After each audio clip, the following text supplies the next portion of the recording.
Welcome to For the Record, an unfiltered view on current trends and timeless advice for surviving in the aesthetics industry. Whether you're an injector, practice owner, sales rep, or marketer, it's time to set the record straight. Each week we cut through the chaos and showcase diverse perspectives and winning ideas from the best minds in the industry. I'm your host, Dr. Tiffany Hall, Chief Growth Officer at Aesthetic Record. Now, let's get started on this week's episode. Hey guys, welcome back to another episode of For the Record. And we are at part 2 of our deep dive into the M&A process, buying and selling your med spa and what that looks like for you as an entrepreneur or as a buyer. We're here with our partner today, Tusk Practice Sales, and their Director of M&A in the aesthetic world, who has had 20 years in healthcare as a practice owner in medical aesthetics. He has worked with the DSOs. He's had 13, 14, a bunch of them to look after. He's been part of a buying and selling process, both on the buy side and the sell side. Has had a big splash so far in medical aesthetics, and I read his articles on the regular. They're very, very good, by the way. Go to LinkedIn and get them. But we're here today with our new colleague, advisor, friend, Josh Swearingen, who is joining us from Columbus, Ohio, which is... It's a lot colder there. It's a lot colder here in sunny Dallas, but you come with so much experience, so much background, and I can't wait to just dive into all things that you know. I'm super jazzed that you're here, and you guys you're in for a treat today. Well, I'm super happy to be here. It's it's an exciting time in the space. I know you talked to Elizabeth earlier in part 1, and I think we can follow up with a lot of really interesting things. It's funny, as a kind of an interesting anecdote. I owned a med spa for a long time, and when we opened it and got it off the ground, we used Aesthetic Record, had great success with it. I recently sold out of that position, but I believe they're still using it, and I've been familiar with you for a really long time, so I'm thrilled to be here. Well, I've been stalking you in your articles for a hot minute now. I was just telling him we were talking. I've been reading all of his LinkedIn content. They've got amazing free downloads with Tusk that I've been just taking it all in and loving it. Thanks. But I think what you have, Josh, that's so cool is you've done this. Like, you've been a practice owner. We often find people who are in this M&A world are the banker type, or they're the professional buyers and sellers. You've actually been there. You've been the guy in the hot seat, either having to fix it when it's already sold or prepared to get it sold. So I'm interested to hear your perspective on, we asked Elizabeth as well, like the market right now today as a person who just sold a medical spa. What are your thoughts? I mean, it's a torrid market right now. It's very interesting. I think you can look at that from so many different perspectives. You've got different people that are owning med spas. You have business people, you have clinicians, you have nurses, you have people who are looking at this as a family investment, opening clinics out of their homes in some cases, and which certainly makes for an interesting buying environment or selling environment. So that's very, very unique to this space. But there's a lot of capital that has moved into medical aesthetics in general, and that crosses several boundaries, including plastics and med spa and dermatology. So all of those capital partners or private equity groups are looking at this space, understanding that it's largely fragmented. It's a space that hasn't really, that has grown consistently for the last several years. And there are a lot of new entrants into the space over the last couple of years. There are literally 1,000 med spas opening every year, it seems like. So yeah, it's a lot of fun. It's really exciting. It's going to provide a significant amount of opportunity for the right practice and the right owner. And it's going to have a life-changing impact on the financials of some of those owners down the road when they ultimately decide to exit their asset. Well, and it's an interesting time, too, people who are not practitioners owning businesses. I think Yep. we thought historically you had to be like the nurse that owned the practice or the medical director. Now they're they're true corporations, which is more of what I'm familiar with, like the true entrepreneur mindset of going from a small guy to a CEO and like thinking through process and structure and hierarchy and strategy. But that's different because now people who before maybe they were in the room with the patient, they were injecting, they were thinking about, learning a skill set. They're full-time business-minded people, and It's a different world. So you're competing with people who their entire world from sun up to sundown is about business, about money, finances, strategy. It's hard to compete with that. If your sun up to sundown is about injecting patients, outcomes, adverse events, how does that fall in your world? Thinking about if they come to buy and sell, having a practice manager who's doing this versus the owner trying to do all of it themselves. Sure. It's it's a hard transition for sure. It's a very difficult transition. It's funny, this happened in dental for probably the last 20 or 30 years. And you kind of hear this drumbeat from all different constituencies out there that are saying, you've got to open a business, you've got to open a second location, you've got to open a third location. And what you find really, really quickly, especially when you're doing a deep dive into these financials and you're really kind of reviewing how they operate, if you're looking to prepare for a sale process, you find that not only is the first practice not running very well to begin with, but it's slowly degraded when you opened the subsequent locations. So you have owners that are full-time clinicians that transition to that. You have owners that are full-time business people that have never scaled in a healthcare environment. So there are a lot of pitfalls that you can run into. There are a lot of issues you can have operationally as you try to kind of spread yourself thin. And quite frankly, we have conversations all the time where we'll talk to a practice owner who may have 4 or 5 locations, and we'll say, listen, you're out over your skis right now. You need to look at closing this location because it's dragging you down. You need to consolidate here, and you need to move as many of those patients to this nearby location as you can and try to maintain that revenue. So, and it happens all the time. Well, I like to say that it's like children. 1 is 1 and 2 is a million. I mean, it's just like having kids. My sister says like zone defense is never fun, when you have 3 kids. I think what you just mentioned is I don't want to say it's ego, but I think there is a bit of ego involved in it. It's like, I want to keep growing. But at some point, locations are not the way to do it. I mean, the dilution of the practice's identity when you scale, we fight that here every day, right? The more employees we have, the more departments we have, the more things that we sell, to stay true to who we are is hard, because now you're looking at 50 people saying it or 100 people saying it. If you have a business that's not really rooted in something, core values, vision, mission, et cetera, processes buttoned up, to go to a second location, you're just like diluting what good you had, divide it by 2 at least.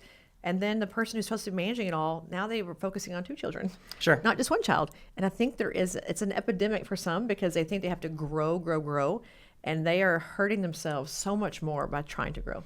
Yeah, absolutely. And I think if you look at how the market views the value of these businesses, it's all based on bottom line EBITDA. And if you have a practice with $1 million EBITDA and 2 practices with 500,000, it's likely going to evaluate roughly the same region. So we always tell doctors when we meet with them, or clinicians or nurses, whoever the owner is, we always let them know, listen, we want to focus on your core financials. We want to focus on the operations within the business. I mean, we don't actually do that, but we certainly refer to industry partners.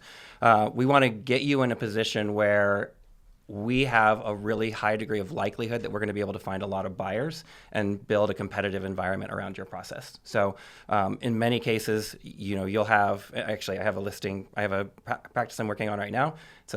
It's a plastic surgery practice with a significant amount of EBITDA. It's only 1 location, and there's a very large private equity group that's going to write a very large check to him as their platform investment. So they don't need 10 different locations to build a platform around. They need a certain amount of EBITDA and a certain amount of infrastructure within that business to build off of. And you're spreading your talent around now. You can't build your bench. But also looking at the marketing part of it, to kind of go deeper into this, because I know maybe not the core part of it, but I think about this all the time. Now I've got to market 2 locations. I've got to market 2 geographies, 2 zip codes. If you have 1 Instagram account, my gosh, it's impossible to do 2 different places. Running ads in 2 different places with Google. It's just, everything is double, probably more than double. But also the inventory split now, the money is split, the profits even. I've got to cover practice B from practice A's profit, because it's not going to make money for a while. And where do the patients go? Now, are you actually acquiring new patients, or are you just making them go to different locations now? Sure. I think that's a big issue. Yeah, for sure. And take it even a step further. Now that you've got 2 or 3 locations, you have twice as many team members. You're probably going to need a human resources person that's going to be able to manage some of that. You're now looking at building out infrastructure that probably wouldn't be necessary if you had 1 single location. So it's a really interesting kind of switch in the mind of some of these owners, many of whom are owner-operator clinicians, and they've built much of their business around their clinical capabilities, which is fantastic, and they have fantastic businesses. Well, when you start going into additional locations, you have to start thinking like a CEO. You have to actually figure out how to pull yourself away from the chair, for instance, and figure out a way to divest somewhat from the clinical aspect of things so you can focus on the business or the mentoring or this or that or the other. Because when you double the number of bodies or triple the number of bodies in your business, all of a sudden there's a lot more need that only you can likely provide. Well, it's funny, Josh, I have that struggle here, because even this week I've been thinking about like our team, and we've got performance reviews coming up, and we've got our big national meeting, and I'm doing a lot of things around our people, and I'm like, I'm not doing my job right now. I'm looking at people, I'm like, wait a minute, that is my job. My job is to make sure that the people who work here, all 60 whatever of them, have a great place to work, and that requires investment of time in them. I think it is so easy as a entrepreneur, not a CEO, to get involved in the doing and the execution of everything. Like, if you need me to make a support call, we're in trouble, but I will make the support call, and I will find myself doing the support call because it needs to be done. I should be training the person who does this. I should be training the team that does the support call, or the infrastructure to support them, or hiring more of them. I think as you're looking at scaling a business, that's one of the hardest things to learn is when do you stop being the entrepreneur who's a go-getter and a dreamer and become a sophisticated business person. And as you look at that with a buyer at the table, what are those things that you kind of know in your gut this person has made that transition and they are really, truly thinking about this as a business CEO and not a person just injecting more patients to cover the gaps? Yeah, I mean, I think it's a good conversation to have. You start to get into these types of owners who essentially will do a little bit of everything. And they started out as a clinician, and then they took on this role and this role and this role and this role. And from the buyer's perspective, we're looking at, all right, what does this relationship look like over the next 5 years? And especially if it's someone who's very entrepreneurial, who's possibly going to be the first investment for a private equity firm, they're looking at this thinking, all right, this is who we're going to build the business around. How well does he delegate? How well does he manage people? Not well for me. Yeah. And what does that look like as we bring in additional locations underneath him and we try to expand this brand out?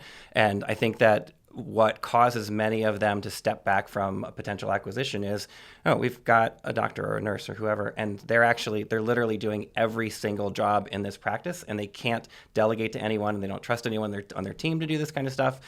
That's not something that scales at all. So as an owner, you have to be able to get to a point where, and it's usually 3 steps away from burnout, you get to a point where you can step back and say, okay, I'm at the end of my capabilities right now. I need to find some people to hire in underneath me. I need to train them so that they can do the job to a standard that I'm comfortable with, and then delegate that full time. And then I can go focus on something else.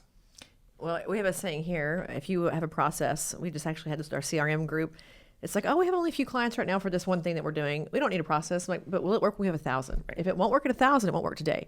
Because if your people get used to not doing systems and processes and official protocols for things, when you get to 1,000, first of all, the wheels will come off, as you know, but they won't do it then either. It's like you kind of have to ingrain that into your group. And you as a leader, learning how to delegate is a big skill to learn.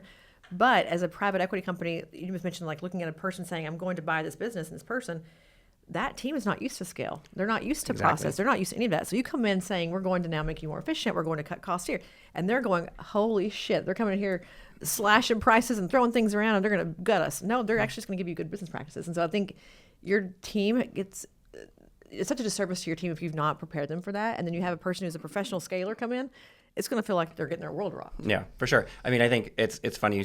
We'll get into these conversations. We're introducing buyers to sellers, and they start asking, "All right, what are your SOPs?" And I know you're a big SOP person, so it's like, Sorry. okay, what does this look like in your business? And the seller's like, we don't. I just do it. Or I just tell so and so to do it, and that's an immediate red flag, specifically for the reason you just mentioned. You know, one of the biggest concerns in a sale process is what is this business going to look post-close?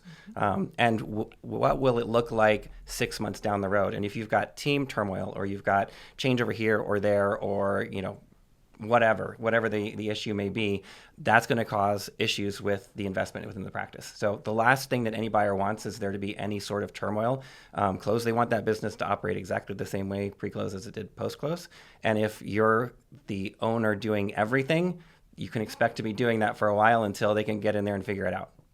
Well, and I think too, as you look at buying and selling, at some point you will exit if you're the owner, right? If it's 3 years, whatever. If I want to build a legacy, I can't stay in the business long term, but I want to build the things that I think are important, that our patients love, that are the experience of our practice, what we do, how we do it. I will be able to do that if I teach my entire team to do it like me. You know, if I'm infusing who I am into that practice's DNA, then no matter where I go, I've left a lasting mark there. And I think we get sidetracked about that. Like, I have to be there to do it because there is an emotional part of this. And you mentioned that in one of the articles I read about. If you're not ready, then don't do it because it is an emotional thing. At some point, you have to leave and you got to give your baby away. But you can make sure that baby's well taken care of and you know, ready for the world around it. But that requires you to kind of step back and say, if I'm doing it all, no one else is. There's no redundancy plan here. There's no official process. If I can't walk in off the street, pick up the book and go do it myself, we don't have a real process, right? Sure. But the emotional part of it, I want to talk about that because we touched on it a little, Elizabeth, but if I am an emotional Betty, many of us are, I'm going to sell the practice today, but then tomorrow we've done all this work. I'm like, I don't really know, Josh. I'm not sure if I should sell it.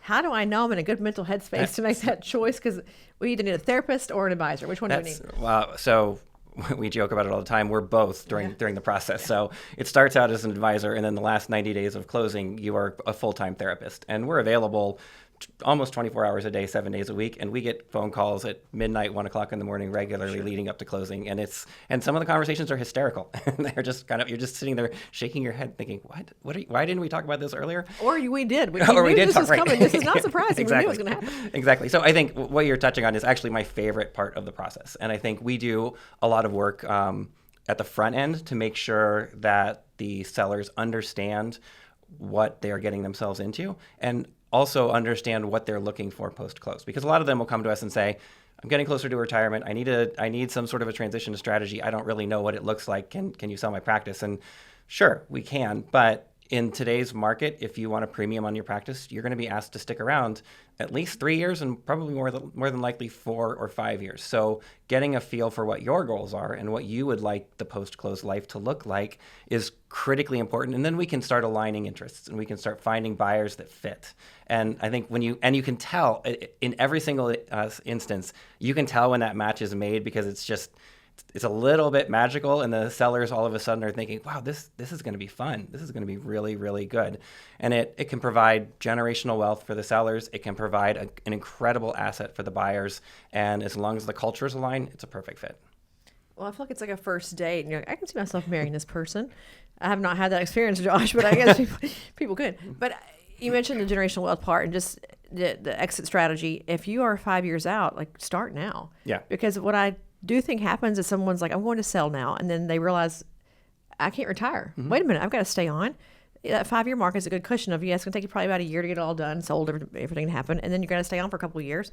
By then you are ready to retire and you have that last year there to buffer. You can decide if you want to go or stay. But if you wait until you're ready to go, it's a little too late. You're going to have to stay a little bit longer. And I do think the buying and selling, like the generational wealth part of it, the cool part of this is if you do your 2 or 3 years of your service and you want to stay on, in many cases, if you're great, they have other places for you to go. Like work with us assimilating other practices into our model, or help us to build a new, we're going to build now our own and not acquire one. Help us go build that.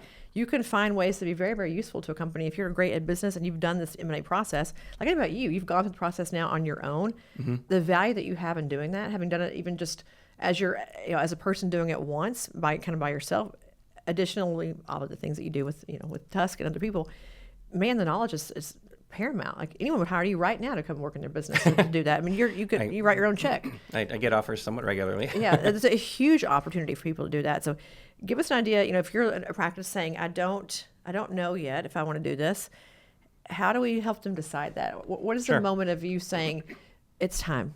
Tiffany, it's time to go. Yeah, I mean, it's a lot of it's just an upfront discovery conversation. So we do. We want to get a feel for where the doctor is in their career. When are they looking to slow down? How much longer do they want to practice full time? We want to understand what their responsibilities are within the business, because we find that in many cases, a doctor or clinician, nurse, whomever may say, I want to work for 3 more years. And then we get through the process and the buyer alleviates a lot of those owner responsibilities. And all of a sudden they're like, this is actually great. Like, I actually really like it here. And they're invigorated and they end up staying on actually much longer than that. And that's a pretty regular occurrence. So, but understanding what makes the doctor tick, why they're making the decisions. You have kids that are graduating from college. You have this. I mean, where are you at in your life that informs the decision that you're going to want to make?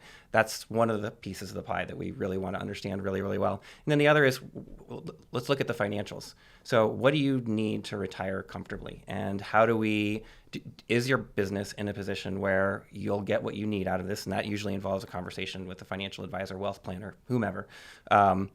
What do you need to get out of this transaction to be able to comfortably move forward and feel like you're in a good position to either step away clinically 4 years down the road, 5 years down the road, or quit entirely in 2 years when you tell the buyer, hey, I think I'm done, and they find a replacement and you ride out into the sunset. So there are a lot of different factors. I mean, our process is pretty exhaustive on the front end, because the last thing that we want to do is take someone to market and go through an incredibly emotional process only to get to the finish line and the owner is like, I can't let my baby go. Which is, ultimately what you're doing. I think it's fun for us. I think one of the most gratifying parts of this job is that we have owners who have put their life's work into this business, and they're entrusting us to make sure that they find the right partner and the right valuation. And there are so many opportunities out there and so many options out there. Sorting through them all is a lot of work, but it's it's worth the time. It's worth the time for you, your business, your team members, and the future of your clinical career. And just knowing who you're selling to can mean the difference in millions of dollars. Like just Sure. knowing what their goals are, your goals are. That's what I mentioned in Elizabeth's podcast about it's like having an attorney at a murder trial. Like you would never not have an attorney. You need a person there. But as I look at people today who they're in these decision-making moments in their life and they're thinking, Josh, do I need to open a new location? Do I need to scale? Do I need to get a bigger building? Do I need to hire more people? In my mind, I think about now that I've met both of you, before that decision is made, I'm going to come to you and say, I'm at a decision tree. I'm branching out here. Do I sell? Do I scale? What do I do next? And then getting someone to look at your business and say, based on what I know about you today, I recommend that you do X, Y, Z if your plan is to exit in 5 years. Yep. Like I just think before you make these crazy decisions, I say crazy because they're big, not because you're crazy, but big decisions, go talk to someone who can tell you what is the eventual outcome of that decision. Because I think we don't always look at the outcome of that, the blinders we put on of if it is a second location, what do you have to close it?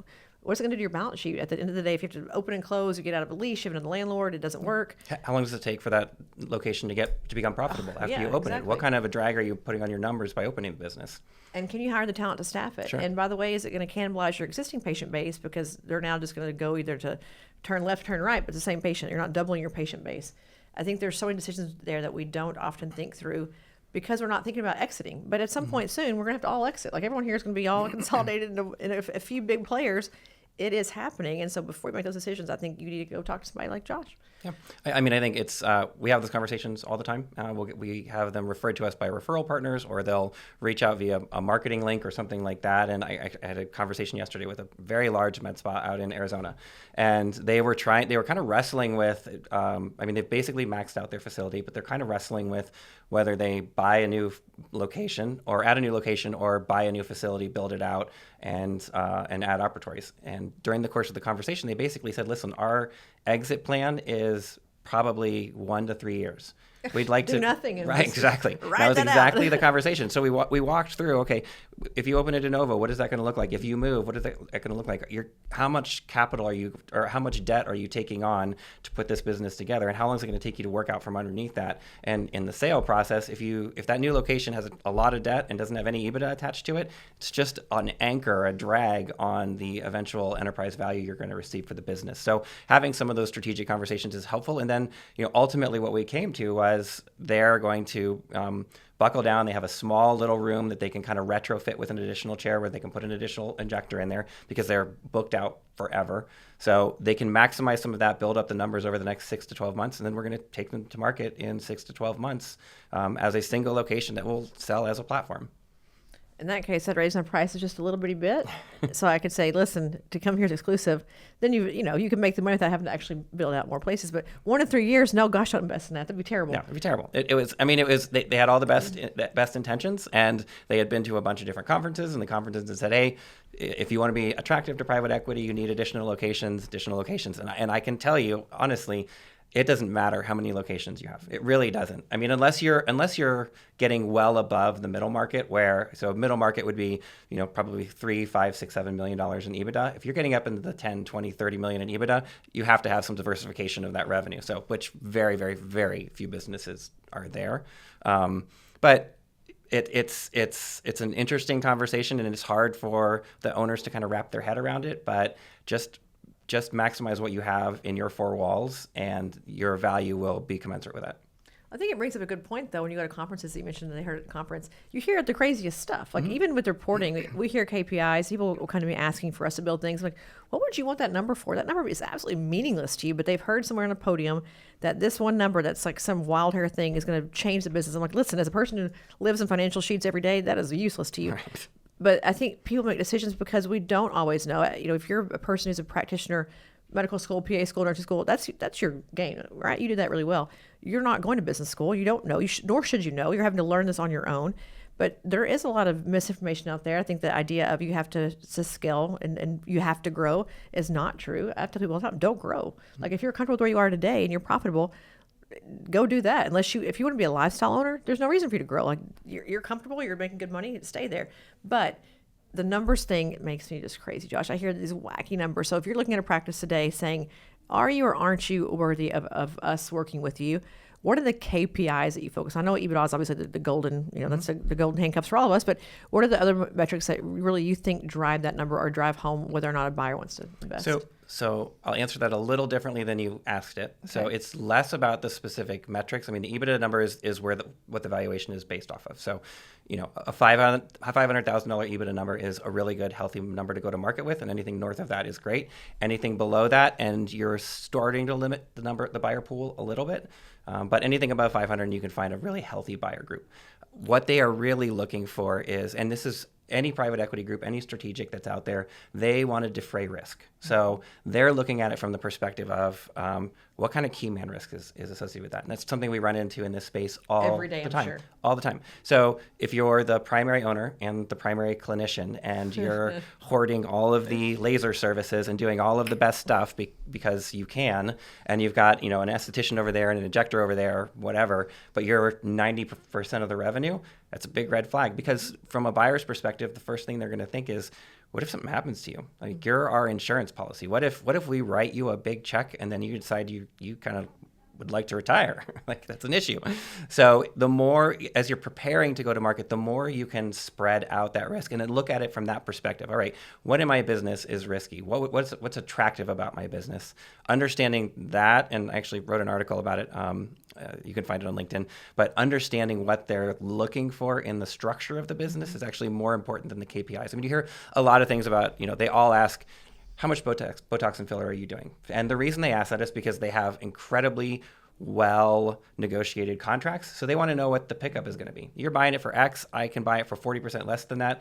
I instantly know what that is. So they want to get those kinds of numbers. And I think those are becoming less and less prevalent in the space right now. I think they're starting to understand there's a dramatic shift towards laser services and alternative health services and weight loss services. So understanding where your revenue comes from, trying to defray risk as much as possible, diversifying what you're giving out, what you're putting out there in the world for the clients, and also who's giving the care is critically important. I love you just said that, because I think compliance and legal risk is so misjudged or misvalued. If you're a practice who is not buttoned up, I don't want to buy that from you. Like, the insurance tail may not cover all of that. And we can go on, we could go on a cybersecurity insurance run here for a few hours if you want to, Josh. But I won't do that to you people, I promise. I got no limit time. but I do think that there's this component to our industry that makes it wild, wild west. We just laughed about this earlier. Very, very risky. And if you've not spent time on the compliance end of it, when they start looking underneath the hood and realize that you don't have medical directors in place, or you're an RN who owns a practice and you can't, and you're market legally, all these things start to add up. But I do feel like we work so much on the revenue, memberships and revenue and recurring, great. But if you're not running a legally sound business, none of that really matters. So it's a really interesting point, and I think this is one of the more interesting developments that's probably going to roll out over the next couple of years.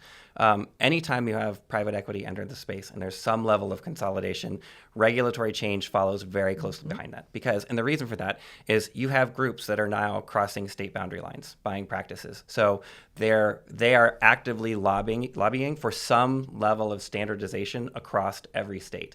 And when you do that, it clamps down on the states that are cowboys. Texas. Yeah, and usually it ends up over-regulating a little bit towards those states that are heavily regulated. So just because it's an easier median to hit. So I think we're going to see a large number of practices that are going to struggle because they're now going to have to bring on either additional costs to hit some of that regulatory demand, or they're just going to go out of business because they don't have the infrastructure to support it at all. So I think that is one big change coming down the pipeline that everybody needs to be aware of, to be buttoned up with. Well, and if you look at the number at the end of the day and someone says, because you didn't do this one thing right legally, you're going to take a hit, I'd be sick to my stomach. If I didn't have the right sign-off process, or I didn't have my MSO agreement in place, and I had my ownership overreach was too much as a nurse, and I didn't have everything set, I would be devastated to think that one or two things did not go my way, and now I'm suffering for it. That's where I have a good attorney, by the way. But spend time on it. I think your license, first of all, without that, you can't do your job if you're a clinician. But also, these are things that are easily solvable. Like, these are things that when you're smaller are so much easier to solve than when you're big. As all things, when you scale, the problems get bigger.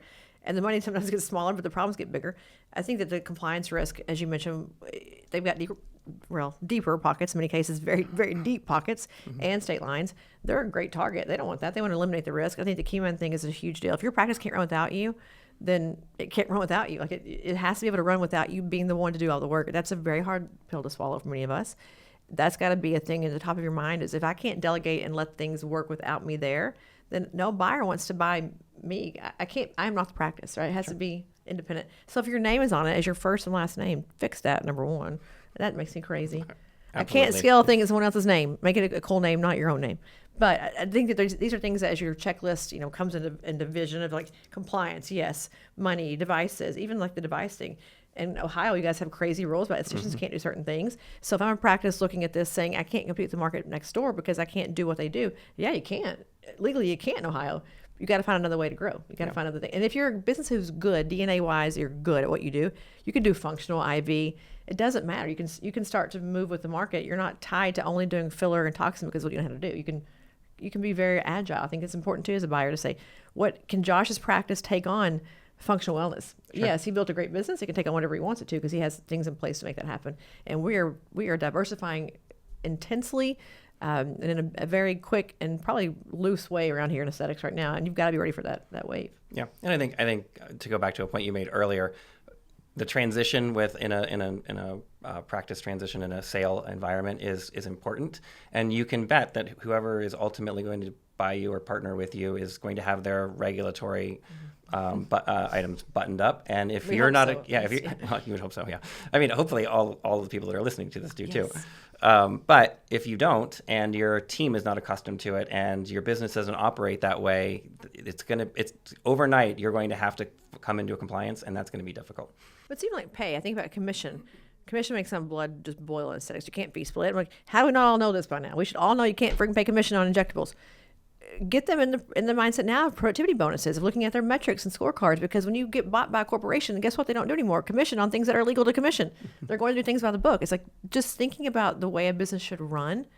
But there are so many competing priorities in the day, as you know, Josh, you've been there. There's so many things going on in a given day that for an owner to do all of that, it's very, very challenging in the middle of everything else going on. So if you're going to tell an owner on your team, who should you be hiring? Like your order of importance to hire people to get yourself ready to go.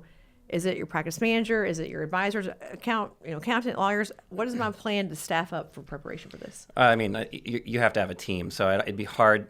They're different people for different parts of the process, but I think you have to have a good practice management place. Sorry. You have to have a good practice management person in place to help run the business, primarily because you want to divest from those responsibilities post-close. So if you're doing that, then you're going to be expected to do that afterwards. So that's a good scalable position that you can grow around. Beyond that, obviously, you want to have your legal and regulatory issues buttoned up and make sure that those are in line, which, if you set it up correctly at the front end, it's not difficult. It really is. This is not rocket science. It's all pretty clearly printed out for you based on what state. It's not gray. Despite what they say, it's not really all that gray. No, it's pretty straightforward. The people who say it's really, really gray are just trying to get away with something that's gray. They're living in the gray and the fray. You're exactly right. You're right. So it's not that hard to do that. But and then just having a good team that understands that they're cross-trained, they can do a lot of different things, they can pitch in when needed. And if you are in a position where you're running a baller of a business and you want to add another location and things like that, start talking to your team about what it looks like to build out infrastructure and what kind of opportunity that could leave for them. Because you can have a really good injector or a really good practice manager who's now becoming one of your clinical trainers for the group and becoming the regional manager for the group of practices. So there's a tremendous amount of opportunity kind of going up the ladder in expansion. And if you have the right people, it'll be so much easier. Well, and I love the fractional things we all do now. Fractional CFO, fractional CMO. There's ways to have talent working with your practice that's not full-time, because you can't afford, no one can afford a great CFO as a med spa owner unless you're really doing baller business. But you can get some fractional help with that, or fractional people to do marketing, or even a social media person that you outsource 1 or 2 days a week, come in, or whatever, interns. There's ways to get creative, but to even practice not doing it yourself, to even start to build that skill is really important, because it does take time to kind of disengage from that and to not do it yourself. But you mentioned a thing there that I think is so critical, and I wanted to hit on this earlier, I forgot about it, is as you build locations, you have to have a different infrastructure, a different hierarchy. There's now a new level of managers you didn't have before. There's a new cost now with clinical directors, regional directors, trainers, practice manager. that you did not anticipate when you decided to do location 2 and 3, but now you have a whole different level in the hierarchy that cost, they're higher paid too because they're usually more advanced. That for me is a big risk. The other thing about that is we do this here like the 9-box grid. Who is your steady Eddie player? Who is your potential player? Who's on your bench? Because you might move that person into that role as a trainer. Yeah. Turns out they're really a great injector, not a good trainer. And you have to really know your people, I think, and know what their plans look like independently to have that conversation and say, yep, you're going to go manage others. But I'm a great pie maker. I don't want to manage the pie bakery. I want to manage my pie that I make every single day. And that takes a lot of time. And as an owner who's also injecting and doing everything else to manage that and learn about that process and the people that at that level, trust me, it's exhausting, but it just takes a lot of time. Yeah, I think that's a point well said. I think that when you embark on opening up multiple locations or scaling a business, this is not something that occurs overnight. Mm-hmm. And it certainly doesn't occur in a profitable manner overnight. And I think that that's what they think. They think, I have one location that does $1 million in EBITDA. I'm going to open up a second one and I'll have $2 million in EBITDA. It's just not the case. You're taking on debt, so you've got that you have to satisfy. You're now adding 3 or 4 potentially executive positions to your roster that are all going to demand a reasonably high salary. It takes a while to dig out of that hole, and we're not talking about a 2 or 3 year process. We're talking about 5, 6, 7 years before you really start to realize the full return on your investment. And if your timeline is only 3 to 5 years, you're going to be in the negative when you get by the time you get there. Yeah. So it's a lot of fun. It's a great space to build out a platform. It's a great space to do this. I think that most of the clinicians out there have to understand what they do well and what they don't do well, and learn to delegate accordingly. Well, I have 2 questions that are going to be kind of a left and a right turn, but I have you here, so I'm going to ask. Okay. What about if I want to buy a practice? Like I'm going to scale, but I'm like, listen, I don't want to do all that. Josh, I don't have time for that. But my practice across the street, they want to go out of business, and I like them, and I know what I'm doing, so I'm just going to buy them instead. What are the risks in me, instead of doing it, de novo style, my own, I buy somebody else? Yeah. So in some ways, the risks are somewhat the same, but somewhat different. If you do a de novo strategy, we always say all of the headaches in your first practice are going to be headaches times 2 in the second location. If you buy an existing location, all of your headaches in the first one now have accompanying headaches from the second location. So you've got all different challenges that you are going to have to try to fix, and which is fine. I mean, if you're in that mode, and especially if you're an owner that isn't practicing clinically regularly and you have the ability to segment time into that business, it can work out really, really well, depending on a lot of different factors. But I think that personally, I don't think de novo startup space is too terribly expensive to get into, and it can be done very efficiently with the right team. I would go that direction. I think that buying someone else's headaches is a little bit difficult. Couldn't agree more. And I think the contract now, unless you have a true, like a person like you in the mix that's looking at that practice, doing the diligence with you, if you're trusting that seller to tell you where all the skeletons are buried, guess what? They're not going to. I've got some people very close that had this problem. It was like, wait a minute, we bought a turd. Yeah. We didn't know that, but we bought a turd. I think there's just so much risk there. And the patience that they have, that Rolodex is not that valuable. Like, it's not worth that much for the headaches that it will cause. So that's the one I was curious about. Second thing is... Can I jump back in? Yeah, go for it. One more thing on that. So I think if you are going to do that, I think the front end diligence is the critical part. You have to make sure that practice is very, very similarly operated to yours, so that it can easily integrate into your existing workflows. You're going to have a hard time with the team. You're going to have a hard time acclimating them to the new environment. But if the core values are there, if the structure is roughly the same, if the service mix is reasonably the same, or maybe there's 1 or 2 complementary services that they bring to the table, then you've kind of crossed half of the battles off the list that you would traditionally have. And I just have a quick story. When I was running the group practice out of Columbus, Ohio, I was the CEO of the business. I had 93 employees in the business. We had 13 locations, doing a really nice amount of revenue. And I had an owner that I worked for who would go on buying binges, and he just liked to buy things. And I'm not talking about equipment. I'm talking about practices. So one day he called me up and said, "Hey, I think I'm going to buy this business." And we had a really good, it was in dental, so we had an insurance-driven model. We did a lot of high-end dentistry, a lot of implant dentistry, things like that. Very, very bougie clientele to some extent.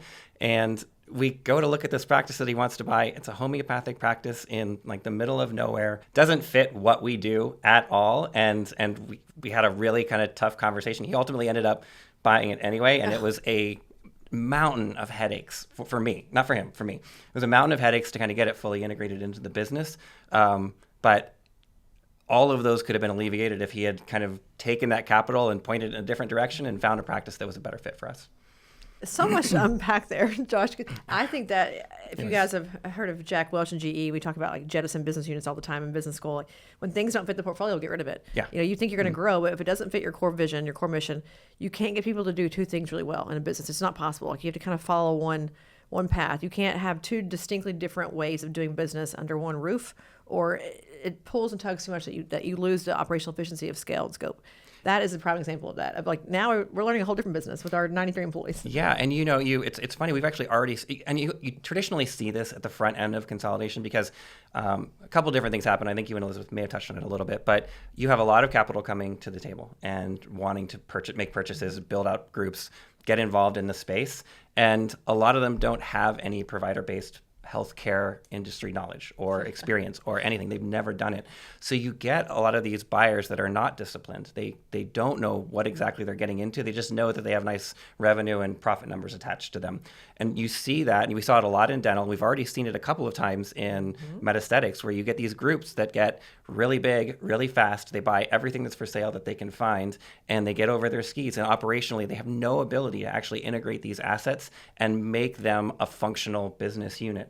And that is critically important, because ultimately, at the end of the day, when you do a transaction with a group, you're going to get a sizable amount of cash at closing, but a sizable amount of the value of the transaction is in equity, usually in the parent company. So those have to be run well. You have to have full confidence that X amount in equity is going to ultimately 2x, 3x, 4x, 5x, or at bare minimum, just come back 1x and pay out at the end. So we've seen a couple failures like that already. I think that the market, to some extent, gets, and by the market I mean the sellers, they get a little bit of a bad taste in their mouths because they're always afraid that that's going to happen to them. And I think one of the great things that we love is we first got into this space a couple of years ago, and it was primarily because a lot of the private equity groups that we work with in other healthcare verticals invited us. And they said, hey, listen, there's nobody out here doing what you guys do. Have you thought about getting into the space? It's the wild, wild west. These people need representation. They need someone advocating for them. And we did, and it's been awesome. It is so important. I've seen now, I think 2 or 3 groups who went in guns ablaze, and they were buying everybody and their mother, and they couldn't assimilate them all together. They couldn't integrate them together. It's like, it's not just having the same software. Like, newsflash, it's not about GPO. It's not about having one attorney do all the contracts. It's different cultures, different ideas, mission, vision, values. That's where the alignment is so critical. And the number, to me, if I'm making enough to feel good about it, at the end of the day, the rest of it's just like ancillary. It's just like overage. It's spillage. Yeah. I wanted to make sure that I have a great partner, because if I'm stuck with you for 3 years, and also my income long-term is tied to how well you do, you got to be really good at your job. Like, you got to be a great practice or a great platform who has a really good idea of what to do in med spa space. Otherwise, you're just like, it's just money, right? Without really a strategic decision. I think that's a big issue. We've already seen it, to your point. It's already come and gone here quickly. It'll come and go again, obviously, but we've already seen a few that I was like, man, they're on the come up, and they were on the go down. Yeah. and it is real. And as you buy a practice, same thing though, to assimilate them into your culture, it's very challenging. And I don't care how good you are, there will be a time where the new staff and the old staff have like this moment of turf war. It just happens. And also, we don't do it that way. Well, we do it this way. No matter how good you are, if you've ever been through an acquisition as an employee, you felt that. Just like this, whose way is the right way? It takes time, and you will have a diminishing, there's like a point where you don't make a lot of money in those 3 or 4 months as you're figuring that out, because it's like a baby giraffe trying to figure out how to stand up. It's not as fun as you think it's going to be, but if you can get it done, you're diligent, you have the right partner that you purchase, you can do it. If you don't, you're suffering for a long time until you can sell that thing to somebody else. Yeah, the platform that I mentioned earlier, that we're in the process of closing here in the next month or so, we took that to market. We took it very, very broadly, and we had, I want to say, 90 prospective buyers come to the table, and about 20 of them we were very, very familiar with, and we had worked with them in other verticals. We'd worked with them in this vertical. We had a level of comfort that they could execute on what they were proposing. And the others, they were family funds. They were private equity groups, which were a couple of buddies that threw their money together. They were all different types of things. We run into a lot of private equity groups that may be in manufacturing or home services that want to get into healthcare. So I think a big part of the front end of our process is getting with all of those buyers and making sure we understand what their plan is. Like, what is your strategic plan for this asset? What does that look like? How are you rolling it out? How are you supporting the business functions of this business? And what does that look like over the next 2 or 3 years? And if they can't succinctly answer those questions, they're probably not going to be around very long, and they're not going to be a good partner. Or they've not hired somebody who's in this industry that knows better. Right. My thing is, like, if you don't know better, that's okay. But if you can hire people who do know better and build a team, different. Yeah. But it's funny, as a software company, everyone tells us, because we get calls every single day, many times a day, about they want to buy us. They always want to get into aesthetics. Like, I'm not the person to break you in. I'm not a horse. It's not the rodeo. Yeah. I'm not here to break you in, buddy. You go get aesthetics and call back. Call back whenever you know what you're doing. That is to me, that's the worst thing to ever say to a person. It's like, I want to break into your industry, so I thought buying you would help me do that. Yeah. Like, that's not really. You hear that, you run. But that's where you get a person who can tell you who's vetted, who's not vetted, who's the right choice. I can't overemphasize enough. You got to have a partner. I mean, people who do it on their own, I think that they have the punishment. I mean, really the punishment of all of it, to do it yourself and have to think through all of it on your own and not know who to call. And even if you have an attorney who's not in this world and has done this thing, they don't know enough either. Sure. Nor an accountant, nor a CPA, unless you have been here. This is one of those things you got to take your licks and learn it to be able to do it again. And unless you've done that, and your friend who did it before, totally different deal structure, different buyer, different seller, again, they're not helpful either. You need to have a person who kind of knows this world and really has a feel for it. Yeah, I think, I wrote an article. I'm sure you haven't read this one, but a couple of years ago. I will today, don't you worry. You might actually enjoy it. So I wrote an article probably 2 or 3 years ago, and the title of it was "I'm Not Your Friend." And private equity groups do a really, really good. There are a lot of very good ones, so I'm going to preface it with that. They do a really, really good job of hiring business development teams that are going to make you feel really, really warm and fuzzy. And their goal is to control every element of the process as much as possible. And so that they can cater the deals to protect them and to protect their financial interests. That's what their goals are. And they do a really, really good job of kind of lulling owners into a false sense of security that everything that's happening is to their benefit and that they're your true partners and this and that and the other. It's great. There are a lot of really, really good people out there, but you just have to understand that you need someone advocating on your behalf. And if you don't have someone advocating on your behalf, you're going to lose value in the deal. And you could really put yourself and your practice at a lot of risk. You better be a shark if you're on your own. Like, I mean, I've been in those conversations with myself before we even thought about this, years ago, which, by the way, I'm not doing it. Side note for that. But in those discussions, I mean, you better be able to stand up on your own 2 feet and throw down with some of these people, because they're coming for you. And they do this every day. They've been studying your business. They know your number. Like, they're ready for you. It's like a sorority when you walk in during rush week and they know everything about you. It's like, oh my gosh, how'd you know about it? Well, they studied you for 2 weeks. They've had quizzes and they've been doing overnight, like all the PowerPoints. We used to do that in sorority, all the PowerPoints of like, oh, Josh likes horses and cows. And you would know. That's what they've been doing for you, right? They want to buy you and put money into your practice. They're going to know about you.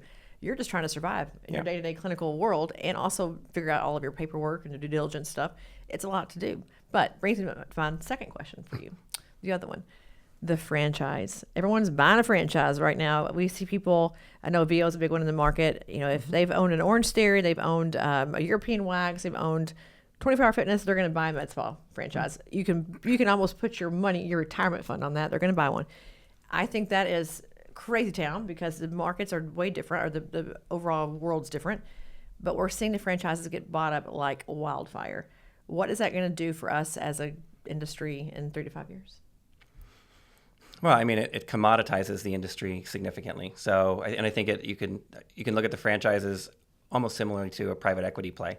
They are consolidating assets as fast as they can so that they can build scale, so they can ultimately combine groups and then sell them off 5 years down the road at a higher multiples. And that's how they make their money. That's how they return their capital to their LPs, and so on and so forth. So, franchise models are really interesting. I think that. I think from a business perspective, it's really nice as an owner to have someone that can help manage the business elements on a startup, essentially, which is really essentially what you're doing. Mm-hmm. The problem with the franchise is what your exit looks like. How are you going to potentially get out of that asset down the road when you do decide to retire? What are the hooks that they have in you, and how much of the process are they going to want to control and have control of the buyer or the prospective buyer down the road? So what's it going to do to the industry as a whole? I mean, you're already seeing a pretty significant gap between in purchasing and things like that, and efficiencies between some of those larger groups, franchises, things like that, and the private practices. It will only continue to favor them, and which will only speed up the consolidation. And it's interesting. med spa is a little bit isolated from this because there's no real insurance, but what we saw in healthcare and what we saw, we're seeing it in dermatology right now, and what we saw in dental is the second you started to get these larger groups that had some scale that they could negotiate with the payers, you saw consolidation pick up immediately, because the gap between what they could charge and what they could get reimbursed with and what a private practitioner could was so large that there was no way for the private practitioners to make up for it. And quite frankly, the insurance companies just penalize the private practitioners because they're all at the whim of investors. So ultimately, they're going to make their profit one way or another. And if they're getting not screwed, but if they're getting negotiated down on a lot of those on a lot of those other items, they're going to raise it somewhere else. So someone's going to pay the bill, and it's going to be private practitioners. So we talk a lot about, and I'm getting probably maybe a little off key here, but we talk a lot about kind of where we all are in the consolidation curve. And in med spa, probably 3 to 4% consolidated, which is roughly the right place we are. Dermatology is around 10, plastic surgery is around 7, 8, 6, 7, 8, somewhere in there, broad-based numbers. So 3 to 4% consolidated. That's really kind of the early adopters. All these private equity groups, they're looking for platforms, they're looking for large investments. If you have a large enough practice, they'll even make some concessions. So if you're kind of a mid-tier practice, they may make some concessions and say, all right, we can build around you and go after you. And those are where the opportunities are. Once you tip over that 10%, there are then enough buyers in the space, because it's consolidated enough, that really is kind of the golden age of private practices, where they become the most valuable as assets. And that's when you've got a bunch of people creating a competitive environment, competing for the same asset, driving pricing up, and providing a better breadth of offerings to the prospective sellers. Once you get past 30 or 40% consolidated, now all of the consolidators are relatively large. Buying a single practice or a 2-location practice doesn't move the needle at all for them. They don't care. So we see a precipitous drop, and it's been consistent in every industry. We see a precipitous drop in private practice value at that point, and all of the bigs start eating each other. And there's massive consolidation at the top. And then once that happens and you get a little bit beyond that and all the consolidation has occurred, then you have such a disparity between operating a large strategic and operating a private practice that the private practices simply cannot stand in business. And their practices become worth almost nothing, or they just close. So it's an interesting growth curve. It's kind of fun. I think that as we plan it out, we kind of can get a good feel for where we are and what to expect in the next phase, which is, from a strategic standpoint, very interesting. Well, I worked for Alcon before I came into aesthetics, and they have like these big groups that come in, and to watch the optometrists in the local markets try to compete with like a vision care, same. I'm sure dental very, very similar. It's like, but they can get everything for so cheap. I mean, their margin on their contact lenses alone, it's obviously what I sold, so I was very familiar with that, was crazy. It was like double what it was if you weren't in their group. And so if you're the private practice guy down the street, you're like, I didn't want to sell contacts. Get them somewhere else because I don't make any money on this. Well, then your patient's like, but I came here for my eye exam. I've got to now go somewhere else and get contacts. Well, I'm not even going to come here anymore. It's like it was almost by default set up to lose if you weren't in their group. Sure. But I look at dental now. If you come out of dental school to open your own practice, you'd be a crazy person. You have all these groups everywhere. But I think on the franchise side of it, what I worry about, I was a franchise owner for CrossFit. We had 2 CrossFit gyms. Even in our own 2, the dilution of the branding as you go across, and the fact that I'm now tied to you. If you're bad at what you do, I'm bad at what I do, because our name is the same. It's like when Starbucks, they're kind of corporate kind of franchise. You can always tell which one's which because of how they operate their businesses. Sure. But I think in the franchise model, because we're such an intimately small niche, despite the fact that we're growing, we're still like, this is a niche healthcare, specialty market. If we have one in Columbus that's bad, then the one in Cincinnati is going to feel the pain, or the one that's going to be in Cleveland might feel the pain, because that name travels like, oh gosh, they're this practice. I worry about that in the franchise world, that we're already so concerned about patients believing in what we do here, and adverse event management, and just the perception of aesthetics overall, and like the uptick of it and the acceptance of it, from a broad gen pop perspective. Now to have people who are in it who don't believe makes me nervous, or who aren't quite in it like we are because they bought a franchise, they're throwing it together and they're going to make money on it, makes me a little bit nervous. Sure, and a lot of that goes back to what your franchise agreements are and how strict they are and how much oversight they have. It's funny. I actually just had this conversation probably 2 weeks ago, and I can't tell you where or who, but it's a franchise owner who he has, I think, 3 or 4 franchises in a specific state, and the franchise has actually come to him and said, we have these 4 other assets that aren't performing. We don't like what the owner is doing. And they are legally working to remove that franchise from the previous owner so that this other guy, the current franchise owner, I'm sorry, it's hard to follow. Guy A, not guy yeah, B. Guy A. Yeah, that would have been easier. Sorry, yeah. So that Guy A can take over Guy B's practices in basically just a corporate takeover, which is to some extent great because that means that the franchise is defending the brand and they have the right person behind it. But if you're a prospective owner that first of all, you should be towing the line and doing a good job. But if you're a prospective owner and that's an investment and that's your asset and you're making and you're cash flowing it, and all of a sudden the franchise comes in and says, "Hey, we don't really like what you're doing," or maybe you're not doing anything wrong. Maybe they just say, "We've decided to kind of pivot a little bit different direction. We're going to remove this from you." It's again, it all comes back to the agreement and making sure that you're protected. Or we're going to like do a collateralized debt obligation kind of thing and Yeah. sell the whole thing to somebody else, and you're all screwed. We actually see that in debt all the time, and it is unbelievable how in dental all the time, and it's unbelievable how they get themselves into this quagmire of mess that has to somehow be unraveled before anybody can exit the platform. Guys, that's how the 2008 housing market crash occurred, just so you know. That's what caused the whole thing. So as you hear that, anything with collateralized debt, you're like, oh, no, this is not going to be good. There's a movie about that. Yeah, you could probably watch a few of those. Yeah. But I think it's a fascinating market, and I think there are so many ways you could scale, you could grow, you could sell. I mean, depending on even like the investment stake. I'm a big person, because I don't work in med spa, I work in technology. People take a small stake. It's almost like the Shark Tank thing. I'll take, here's $10 million for 30%, or whatever the numbers are. That doesn't really happen here. They're either kind of in or they're out. There might be a majority minority, but typically it's like, we want to own you. That's a different model. I think at some point that might be a thing, but then it's like, what are they going to do? It's more of an MSO model at that point. It's like, we're going to handle your operations. We'll just be the MSO. It gets a little confusing, but it is an interesting time. And I think that the 3%, 4% consolidation, we are barely at the very top of the very part of this that makes it fun. And it's either going to go real fast downhill or real fast uphill from here. Sure. I don't know which one. What's your prediction, Josh? Where's it going to go? Well, I think all everything points towards it accelerating relatively quickly. And I think once it's gonna kind of plod. Well, it's not plodding along now, but it's going to continue moving along at the pace it's currently moving until there are enough strategics that start competing, and you start seeing valuations raise, and then you start seeing more and more private practices coming to market, and then it's kind of a self-fulfilling prophecy. It just starts speeding up and speeding up and speeding up through that next probably 10 plus years. We'll have 10, 15 years of consolidation that's going to go very, very quickly.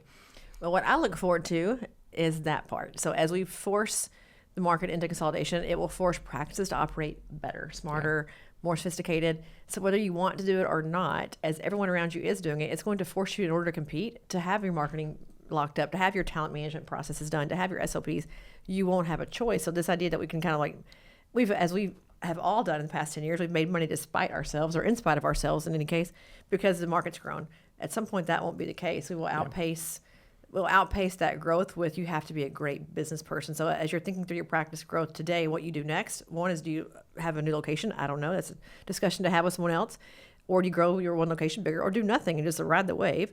And then the next part of that is, now that I'm looking at that as my next phase, what do I have to do today operationally to get ready for that? Because it will be demanded of you, especially as you go into private equity discussion, to become operationally sound, but also to compete. If you don't decide to exit, to survive, you'll have to do it, I think, as well. So it's a big shift for you as a business owner. I think if you're looking at what you do in your practice the next 5 years, it's a different world out there. For sure. And consolidation has a really good way of kind of separating the good actors from the bad actors. So we'll go through a time period where we'll see regulatory upheaval, we'll see consolidation, we'll see all of these different factors going on at once. And you're going to start to see a lot of these med spas, derm practices, plastic practices, whatever you want to look at, we're going to see a lot of them start to kind of fall off by the wayside because they're not run well, or they're not formed properly, or anything like that. And when you start shining a bright light on those, they start to shrink off into the darkness a little bit. So it ends up being really, really good for the industry as a whole. Even though it's a little bit hard for some of the private practice owners to kind of think of it that way, but it does end up kind of rising the tide of everyone's boat a little bit. Yeah, we'll have more resources to work with and to do things, which leads me to, as kind of wrap up here, tell us a bit about Tusk and how to get a hold of you, and like what we can expect if we decide to come on board. Why do we choose Tusk? Oh, because we're awesome. Because we're awesome. I knew you were going to say that. I think that we take a very deliberate approach to the process that we run. It is a very emotional process. It is a very information-heavy process, and it takes a lot of time between the seller and their advisor and the prospective buyer, and all these different pieces and parts. And I think that we we spend so much time on the front end, and we spend so much time focusing on those because ultimately at the end of the day, we don't feel good about a transaction unless we walk away from it and we know that it's a perfect fit. It has to be a perfect fit because we don't ever want our clients to have any level of regret over the transaction that they've just completed. So I think that that's not necessarily different than everybody else, but I just think that we spend a lot of time making sure that we educate the market and we educate all the various players. We spend a lot of time vetting the prospective buyers. We spend a lot of time ensuring that the people that we're matching our prospective sellers up with are perfect and are going to drive the right value. So as far as getting a hold of me, I don't know if we'll put a QR code up or what, but we will put all the notes in here with links and all kinds of fun things. Cool. So you can reach us on our website, tuskpracticesales.com. You can find me on LinkedIn. I'm happy to answer any questions that anybody might have about any of this process, but we love working with everybody. We love working with you guys, and we're excited to continue moving forward in the space. Well, I can tell you right now, go to LinkedIn, follow Josh. He has all kinds of great content out there that you can read. I've got all these fun, like one-pagers, and the graphics are gorgeous, by the way, but really good information just to get you thinking through this and thinking about, if this is for me, what does it actually mean long-term? And the decision-making process is very emotional to what you mentioned. I feel like you and Elizabeth both are kind of, like wrap your arms around me, make me feel like I'm safe and secure and that I'm making a good choice. I think that's important when you partner with anybody.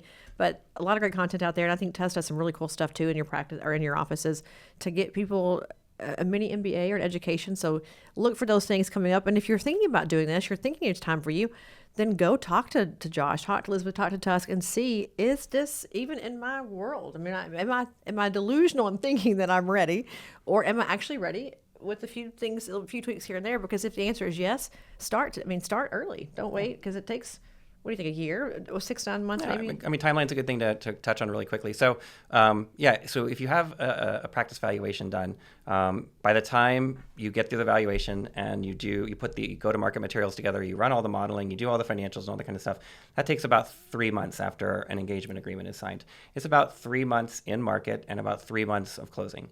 So roughly, it could be really 8, 10, 12 months from start to finish. So if you're looking at your timeline and you have 5 years to go, you probably needed to start this process a year ago. So you don't have a lot of time to work with if you want to maximize the value of your business. So, yeah. Yeah, you mentioned something there, like the letters of intent, like the LOI you sign. It's like once you're kind of in a relationship, you've got to commit to dating for a minute. You can't go out and find somebody else. So it is important that you make the right choice really early in the process, because you're stuck with someone until it's almost like when you buy a house and put an escrow, you're kind of stuck until something really big goes wrong, and then you can kind of both choose to exit. But there's a lot of fun acronyms, a lot of things to look at, a lot of bits and pieces of this that you don't know until you're in it. And when they come up, they are like a punch in the face sometimes, but get a trusted advisor to help you in the process. And I recommend strongly going and following Josh, listen to both, but Tusk is a great partner for us too. So Aesthetic Next, you'll be there. We will be there. We will be there. Hopefully we'll hear more from you in the Q1, Q2 time as well. But for the rest of you, I hope you've had a happy holiday and a great kickoff to 2025. And we will see you at the next episode of For the Record. And Josh, thanks for coming on today and sharing all your insights. Yeah. Bye, guys. See you next time. Thanks for listening to another episode of For the Record. This podcast is not intended to provide legal or medical advice. It's for entertainment, education, and information purposes only.